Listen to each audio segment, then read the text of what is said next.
Halo, assalamualaikum teman-teman semua. Bagaimana kabar Anda semua? Semoga Anda selalu sehat, banyak rezeki, dan selalu dalam lindungan Tuhan Yang Maha Kuasa. Amin. Berjumpa lagi dengan channel Creepy Keriting, channel yang berisi tentang cerita mistis, horor, dan seram.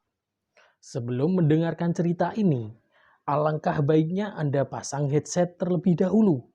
Posisikan diri Anda senyaman mungkin. Pejamkan mata Anda, resapi setiap ceritanya, dan bermainlah dengan imajinasi Anda.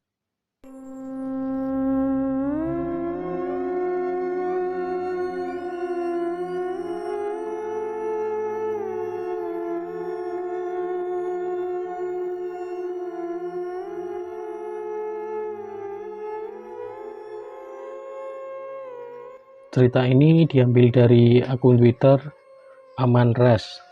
Bagi teman-teman yang ingin membacanya secara langsung, link sudah kami sediakan di deskripsi. Tepat 3 hari sebelum memasuki bulan puasa, Amar dan Jaki memutuskan pulang dari tanah rantauan. Karena memang sudah 2 tahun lebih, mereka tidak pernah pulang saat lebaran. Jadi ketika tahun ini ada kesempatan, mereka pun langsung memilih untuk pulang lebih awal, agar bisa berkumpul bersama keluarga di bulan puasa hingga lebaran tiba. Rencananya mereka akan pulang dengan menaiki motor. Ya, tentu akan menjadi perjalanan panjang bagi mereka. Mengingat jarak antara tempat mereka bekerja sekarang dan kampung halaman mereka yang sangat jauh. Saya yakin perjalanan yang panjang ini akan memberikan pengalaman terbaik yang akan selalu kita ingat sampai tua nanti, ujar Jaki penuh semangat. Ya, siapa tahu kita bertemu jodoh di perjalanan nanti. Bosan juga kan sendiri mulu, pengen juga punya bini, sahut Amar menerima gelak tawa oleh Yaki yang masih asyik mempersiapkan barang-barang bawaannya. Malam itu mereka sengaja untuk tidur lebih awal, karena pagi-pagi sekali mereka berdua akan segera berangkat menuju kampung halaman. Sekitar pukul 4 subuh, mereka bangun dan setelah melaksanakan sholat subuh, mereka berdua mulai bersiap-siap untuk segera berangkat. Dengan menaiki sebuah motor berdua, mereka pun memulai perjalanan dengan penuh senyuman.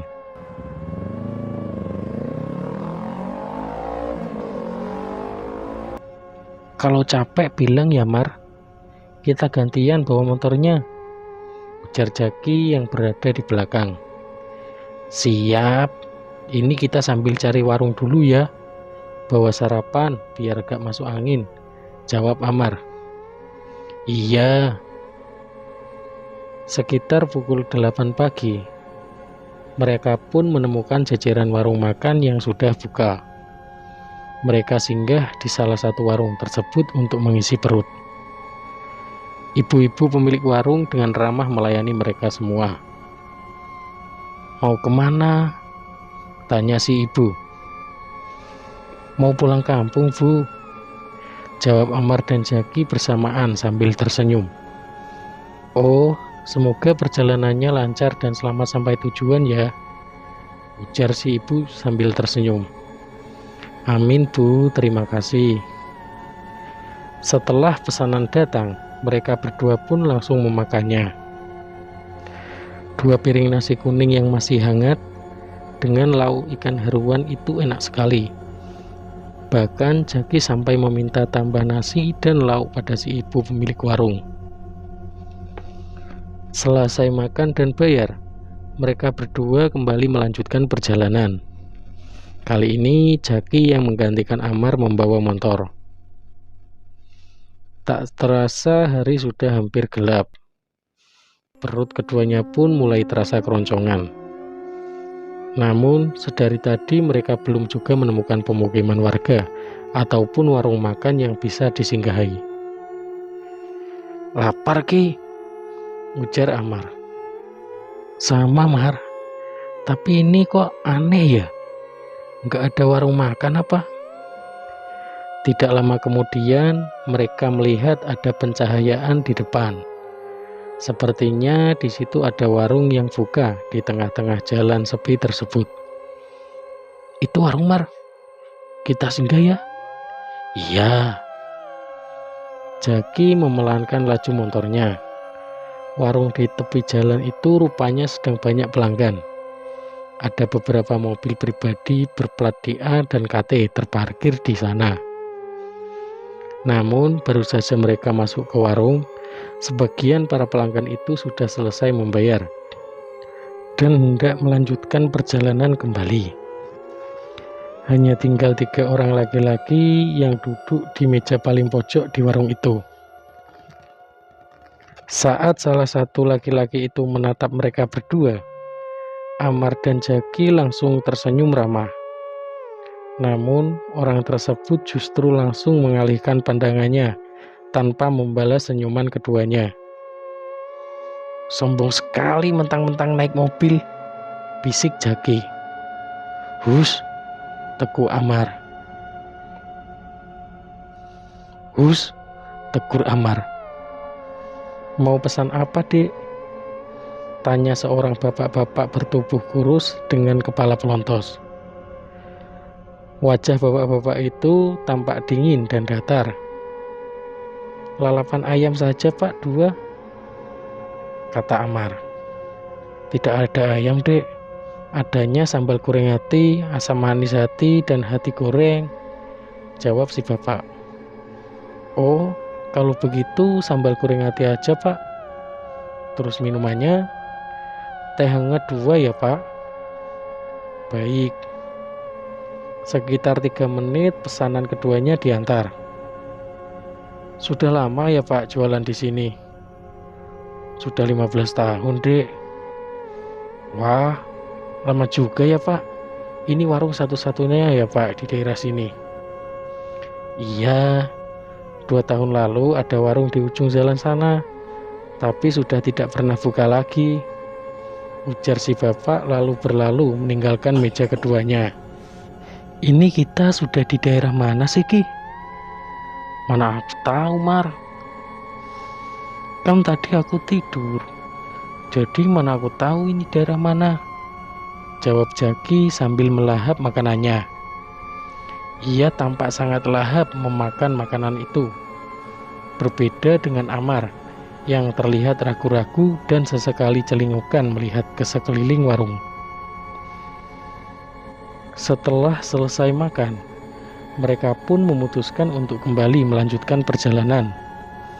Namun saat hendak menyalakan motornya, ada seorang anak perempuan berusia 13 tahun yang menghampiri mereka berdua dan mengatakan, Kak, nanti di simpangan depan sana jangan belok kanan ya. ucapnya pelan sekali. Maksudmu, Dek? Tanya Amar.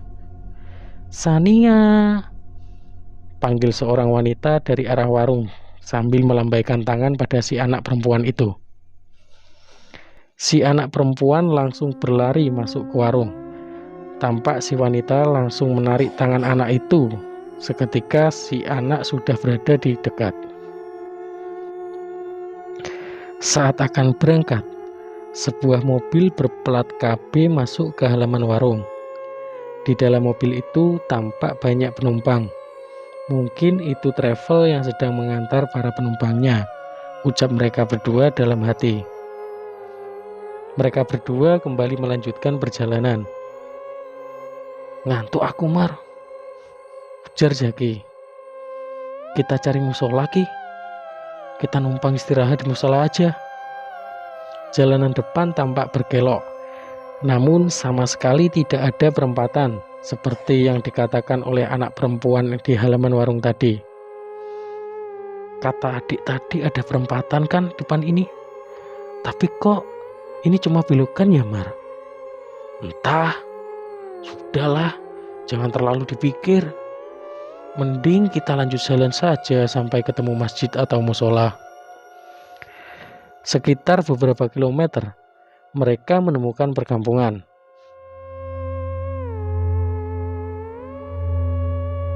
Namun, perkampungan itu mirip seperti perkampungan zaman dulu. Tidak ada listrik dan hanya ada lampu pelita yang merambah rumah-rumah itu. Kampung mana ya ini, Mar? Kok nggak ada listriknya? Mana aku tahu, Ki. Ya bisa aja kan karena kampung ini jauh dari kampung-kampung lainnya. Makanya mereka tidak mendapatkan suplai listrik. Kamu kan lihat sendiri jalanan kampung-kampung ini cuma hutan saja, jawab Amar. Jaki mengangguk, membenarkan jawaban Amar. Di depan salah satu rumah terlihat ada beberapa orang yang tengah berkumpul. Amar berinisiatif untuk menghampiri orang-orang itu untuk sekedar menanyakan musola pada mereka. Kita ke sana, Ki. Kita tanya di mana musola. Kita kan bisa cari sendiri, Mar. Ngapain mesti nanya? Ya kalau bertanya apa salahnya, Ki? Mau tak mau Jaki pun menuruti juga kemauan Amar. Saat mereka mendekati orang-orang itu, langsung membeberkan keduanya. Misi, Pak. Pak, saya mau bertanya, musola desa ini di mana ya, Pak? Memangnya kalian ini dari mana dan mau kemana? Kami itu dari kota A dan mau pulang kampung, Pak. Jauh sekali perjalanan kalian. Kalian pasti capek. Oh iya, kalau kalian mau istirahat, kalian bisa istirahat di rumah saya ini. Itu pun kalau kalian mau. Karena kampung ini tidak ada musola, ujar si bapak. Musola hanya ada di desa R, dan desa itu sangat jauh dari sini. Di sini tidak ada musola karena kampung ini hanya menampung beberapa keluarga yang bekerja di sekitaran sini saja. Lanjut bapak-bapak yang lain. Mendengar ucapan bapak itu, Jaki dan Amar saling berpandangan. Mata mereka juga sudah terasa sangat berat. Tentu akan sangat berbahaya jika mereka melanjutkan perjalanan sampai ke desa yang disebutkan oleh bapak tadi. Dan akhirnya mereka berdua pun menerima tawaran baik dari bapak pemilik rumah untuk menginap semalam di sana. Meski rumah si bapak tidak begitu besar, tapi rupanya si bapak punya beberapa kasur berukuran sedang. Dia mengakui kalau kasur-kasur itu disediakan untuk orang-orang yang bertamu ke rumahnya. Akhirnya, tidak menunggu waktu lama, setelah keduanya merebahkan tubuh di atas kasur itu, mereka pun langsung tertidur dengan sangat nyenyak. Saat mereka terbangun, rupanya sudah pagi. Dan dari arah dapur, terdengar suara alat-alat makan yang saling beradu. Ada yang bisa dibantu, Pak? Tanya Amar. Waduh, jangan-jangan kalian terbangun karena suara berisik yang bapak buat ini. Amar tersenyum sambil menggeleng. Bukan, Pak. Kami memang sudah bangun. Seger rasanya badan setelah tidur beberapa jam, ujar Amar. Wah, syukurlah kalau begitu. Oh iya, sebelum kalian pergi, kita sarapan dulu ya. Bapak sudah buatkan makanan. Dibantu Amar, bapak itu membawakan makanan yang akan mereka santap bersama di pagi itu. Ceker ayam dan hati ayam goreng terlihat lezat sekali. Nasi hangat yang masih mengepulkan asap membuat kedua pemuda itu menelan ludah. Ayo dimakan. Makan yang banyak kalian berdua, ujar si bapak dengan ramah. Setelah selesai makan, mereka berdua pun kembali bersiap-siap untuk melanjutkan perjalanan. Si bapak mengantarkan kepergian mereka dengan wajah tersenyum. Sepanjang jalan, kampung itu tampak berkabut. Namun, baru 1 kilometer meninggalkan kampung tersebut, tiba-tiba motor yang mereka kendarai mati mendadak. Apanya yang rusak, Mar? Tanya Jaki. Setelah hampir 1 jam Amar memperbaiki motor tersebut, gak tahu Ki, padahal spare partnya udah aku ganti yang baru loh. Tapi kenapa motornya gak mau nyala ya? Kenapa ya? Waduh, kamu yang ngerti motor aja gak tahu masalahnya. Apalagi aku yang gak ngerti apa-apa ini, ujar Jaki sambil garuk-garuk kepala. Apa kita balik ke rumah Pak tadi ya? Gimana ya Ki? Siapa tahu kita bisa memperbaiki motor, atau mungkin dia tahu di mana bengkel di daerah sini. Ah, itu terlalu merepotkan orang lagi, Mar. Ya habisnya kamu mau kita dorong motor ini sampai kapan? Ini juga nggak tahu motor ini sampai kapan kita dorongnya. Ya kalau di depan sana ada bengkel, tapi kalau nggak ada gimana? Jaki terdiam. Lagi-lagi ia terpaksa menuruti kemauan Amar. Mereka berdua pun lalu mendorong motor itu menuju perkampungan. Rumah-rumah di sana tampak sepi. Kemungkinan pemiliknya sudah pada pergi untuk bekerja, pikir mereka. Saat mereka sampai, si bapak terlihat sedang menyapu halaman dengan sapu lidi. Permisi Pak, maaf kami balik lagi. Ini tadi motor kami mati mendadak Pak di daerah sana. Kami tidak tahu bengkel di daerah sini itu di mana. Makanya kami balik lagi kemari untuk menanyakan bengkel sama Bapak, ujar Amar. Di sini tidak ada bengkel. Kalaupun ada, jaraknya sangat jauh dari sini. Tapi semisal kalian mau, kalian bisa tunggu dulu sementara di sini. Karena di sini ada salah satu orang yang bisa memperbaiki mesin-mesin motor seperti ini. Tapi sekarang orangnya sedang tidak ada di kampung.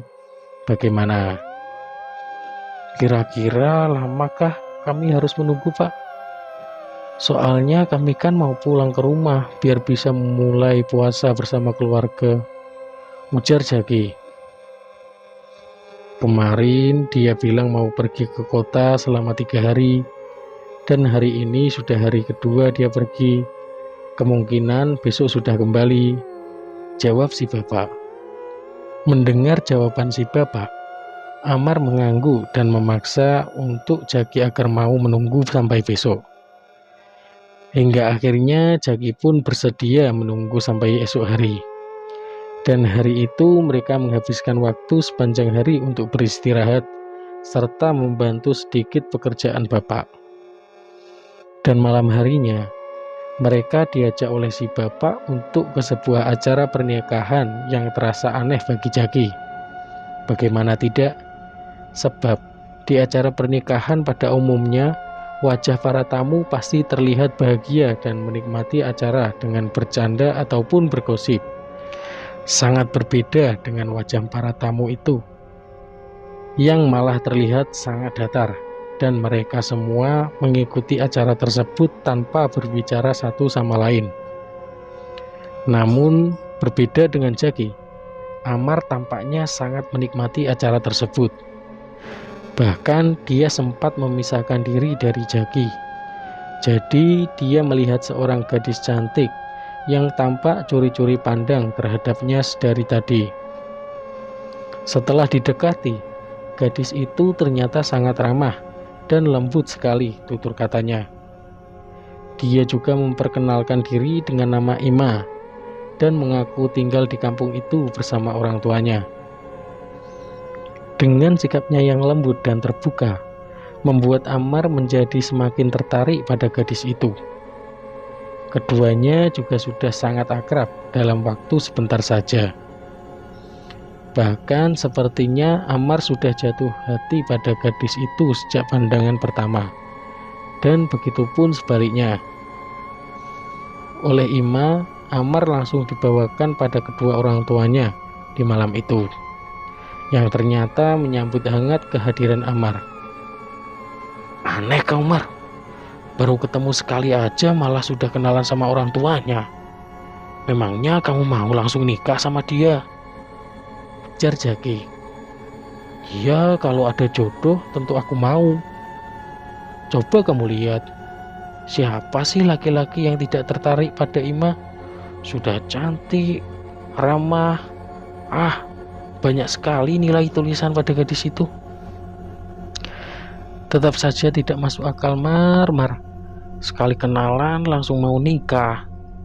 Kenal sifat dan karakternya saja belum. Gerutu Jaki. Dengan hanya mengenal sebentar saja, aku yakin Ima itu gadis baik-baik. Jaki terdiam. Kepalanya hanya geleng-geleng saja mendengar jawaban Amar. Malam itu saat si bapak dan Amar sudah tidur, Jaki duduk-duduk santai keluar rumah. Namun yang ia lihat di luar rumah membuatnya semakin merasa aneh. Kabut tebal menghalangi pandangannya, bahkan ke benda yang berjarak tidak sampai 1 meter darinya. Baru kali ini aku melihat kabut setebal ini di malam hari, batin Jaki. Saat Jaki berbalik masuk ke dalam rumah, lama-lama dia mendengar seperti ada seorang yang berbicara. Entah apa, yang pasti Jaki hanya mendengar suara itu, sekalipun tidak terdengar begitu jelas. Dan saat dia berdiri untuk mendengarkannya lebih jelas, suara itu menghilang.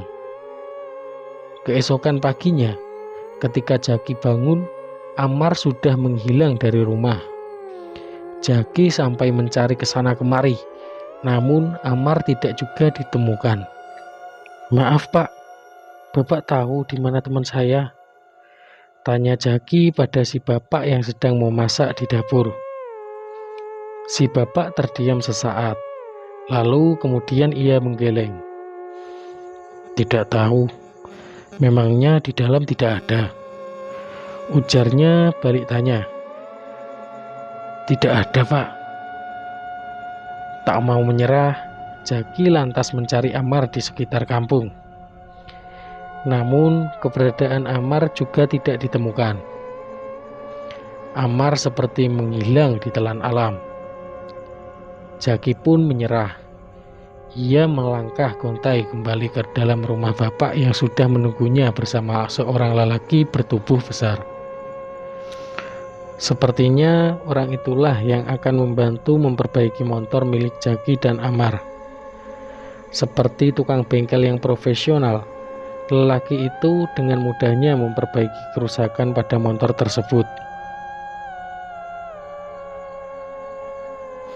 Dan tidak lama kemudian, motor itu bisa dinyalakan.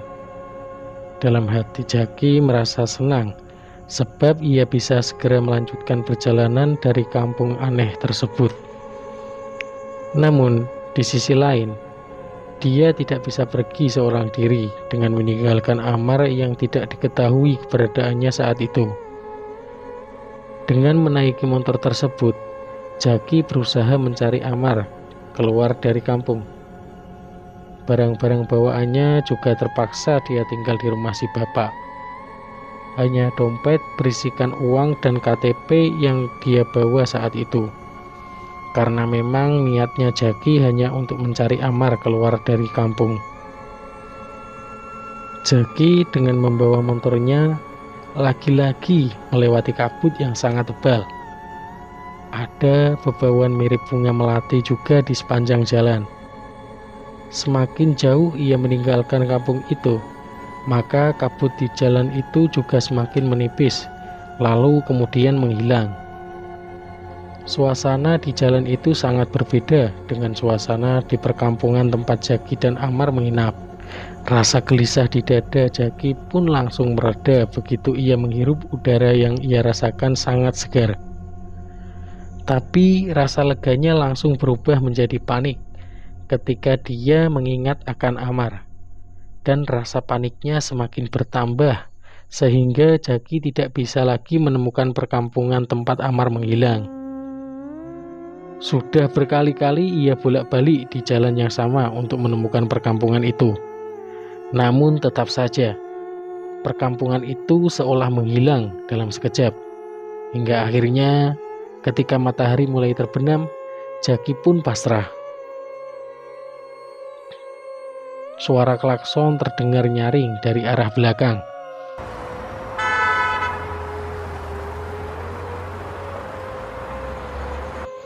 Perlahan mobil tersebut memelankan lajunya dan si sopir langsung menyapa Jaki. "Mau kemana, Dik?" Lelaki yang kira-kira usianya saat itu sekitar 40 tahunan. "Saya kehilangan teman saya saat kami menginap di kampung."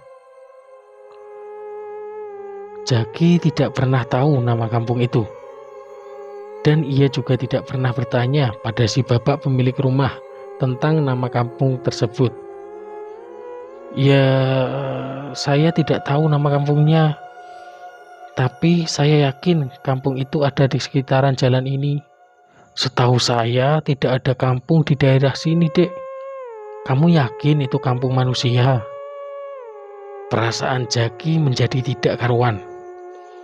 Apa yang dirasakan Jaki selama berada di kampung itu kini terasa mulai terjawab. "Maksudnya, sudah 15 tahun saya bolak-balik melewati jalan ini. Dan yang saya tahu di daerah sini tidak ada perkampungan. Jalanan ini memang dikenal angker karena seringkali para pengendara motor roda 2 atau roda 4 mengalami kecelakaan di daerah sini, Dek. Mau itu kecelakaan beruntun ataupun kecelakaan tunggal. Sering sekali terjadi di sini, Dek." Jaki terdiam. Ia masih menuntun motornya yang kehabisan minyak akibat bolak-balik mencari kampung yang ia dan Amar singgahi itu. "Saya punya stok minyak di belakang. Kamu bisa isi motormu dengan minyak itu sementara untuk sampai ke kampung saya," ujar orang itu menawarkan. "Tapi Mas, teman saya bagaimana?" "Nanti kita minta bantuan sama orang-orang di kampung saya. Kita cari temanmu itu. Semoga dia masih bisa bertahan." Mendengar ucapan orang itu, Jaki mulai memikirkan yang tidak-tidak tentang Amar. Jangan-jangan Amar sudah mati. Singkat cerita, begitu mereka sampai di kampung orang tersebut, Jaki langsung diberikan minuman dan makanan. Bahkan ia juga langsung dipertemukan dengan seorang tetua kampung untuk sekedar membersihkan dirinya agar tidak diikuti makhluk halus penghuni kampung yang tak kasat mata. Dan pencarian terhadap Amar pun mulai dilakukan oleh warga kampung yang dipimpin oleh sang tetua kampung. Sepanjang jalanan itu mereka telusuri. Sebagian orang ada yang sambil memukul-mukul panci dan alat-alat masak lainnya. Namun hingga pagi menjelang, Amar juga tidak ditemukan. Karena warga sudah kelelahan, terpaksa mencari pun dihentikan untuk sementara waktu dan akan dilanjut esok nanti. 3 malam sudah berlalu, tapi pencarian terhadap Amar terus dilakukan. Beberapa warga sudah pasrah dan berhenti untuk ikut mencari, hingga yang tersisa dan masih terus melakukan pencariannya hanya beberapa orang saja, termasuk tetua kampung dan lelaki yang pertama kali membantu Jaki. Pada malam keempat, saat itu hujan disertai guntur yang membuat pencarian terpaksa dihentikan.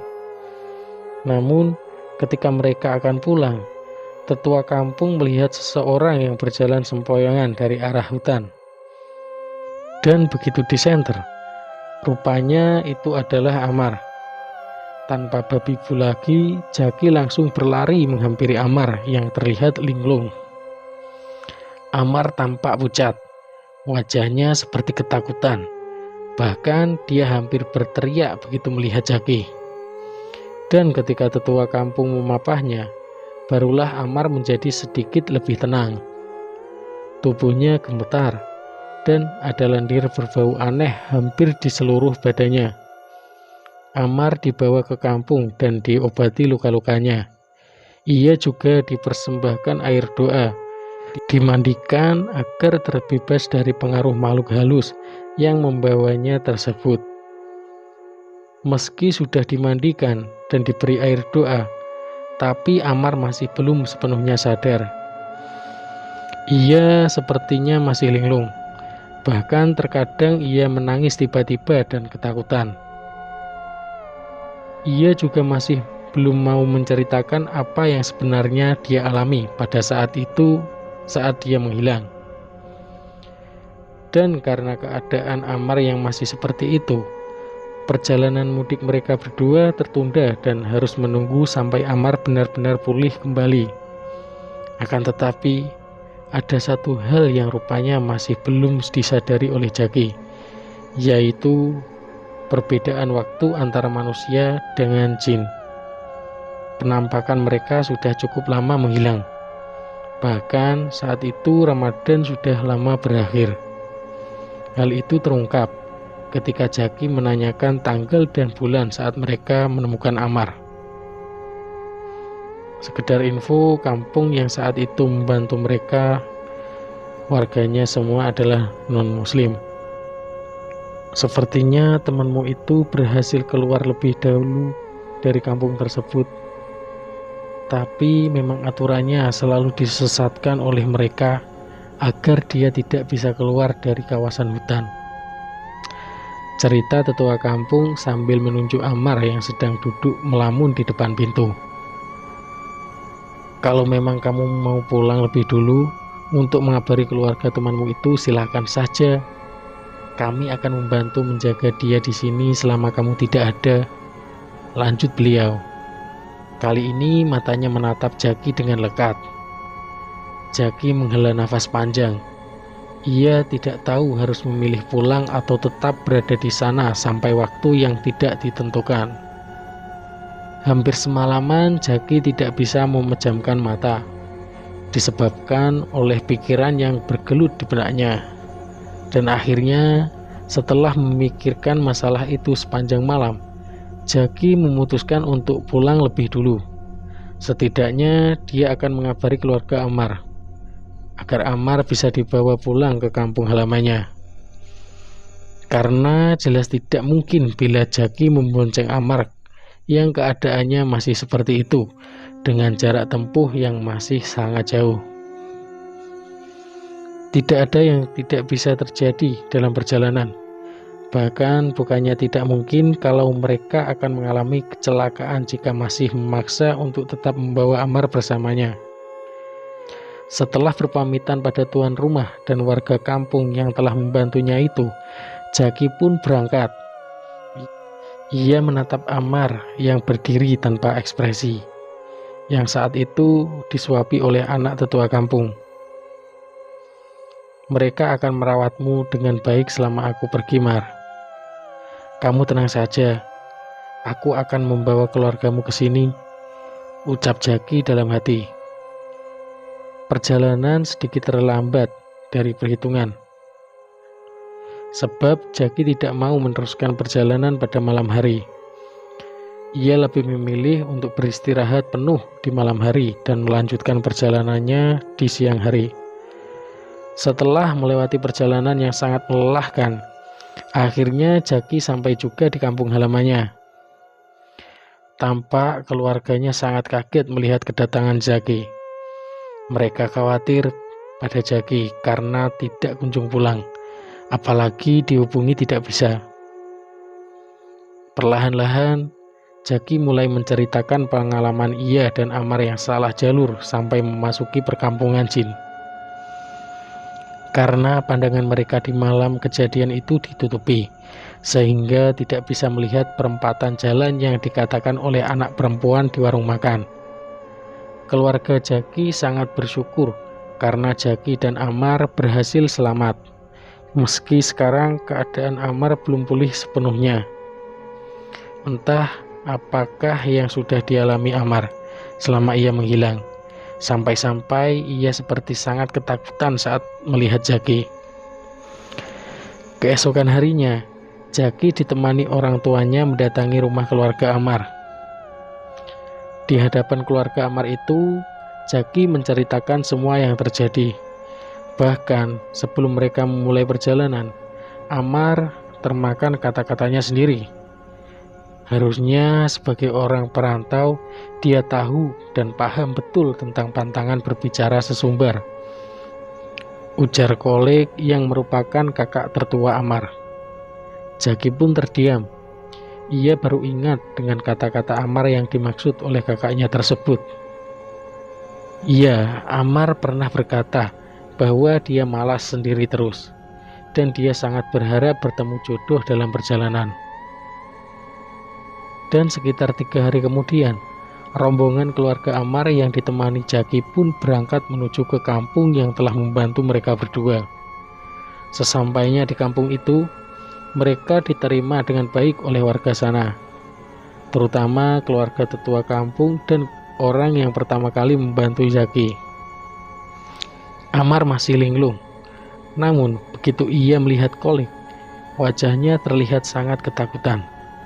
Tubuhnya bahkan sampai gemetar. Kolik tersenyum aneh saat melihat Amar.